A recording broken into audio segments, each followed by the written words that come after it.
This is the 50th anniversary of the Six-Day War in 1967, with Israel on the one hand and 4 or 5 Arab nations on the other. The Israelis were so victorious in that war that they conquered a territory 5 times the geographic size of the State of Israel, and set up the entire controversy that has raged since of the Palestinian refugees.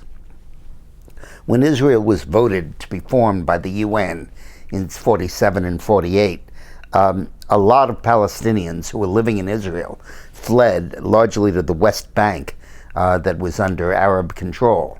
And they stayed there and they lived there, wanting to return to Israel. Well, in 1967, in that war, Israel conquered the West Bank, and all of a sudden they found themselves under Israeli power. And that created the refugee situation that haunts us today. Now, many people have written, many leftists, that Israel caused that war, or that Israel baited Nasser, the Egyptian leader, into forcing the war. And that's totally untrue. The Russians reported that Israel was massing troops on the Golan Heights to attack Syria, which is untrue. And the apologists have talked about how Israel was planning on a war because they knew it would win and conquer vast amounts of territory. The fact of the matter is that it was almost entirely the fault of Gamal Nasser, the Egyptian dictator. First, he removed from the Egyptian side of the Sinai Peninsula the UN peacekeeping force, got them out of the way.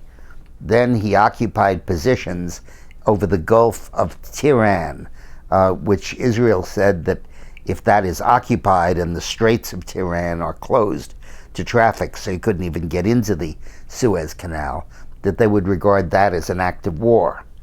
And then Nasser began upgrading his military.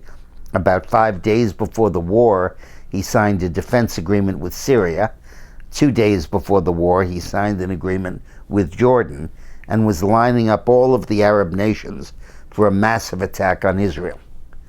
Israel retaliated, didn't initiate, retaliated by bombing the Egyptian airfields. And because Egyptian air defense was terrible, didn't even have hardened defenses, they basically wiped out the Egyptian Air Force. And that gave Israel complete air superiority, and the rest was obvious. Israel won a succession of battles. There still was no war going on the West Bank.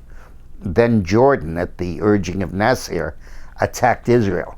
Nasser told Jordan that he was winning on the Sinai front, and that Jordan should get into the war to claim a piece of the spoils. And King Hussein, who is revered in the West but was flagrantly wrong in this situation, launched a massive attack. And the Israelis retaliated and wiped out the Jordanian forces and occupied the entire West Bank. And when Syria attacked in the north, the Israelis conquered the Golan Heights, which are essential to the defense of northern Israel. So this has all been rewritten historically by the left to say that this war was Israel's fault, which is such a flagrant misreading of history that now on the 50th anniversary of this war, we should point it out. Thanks for watching.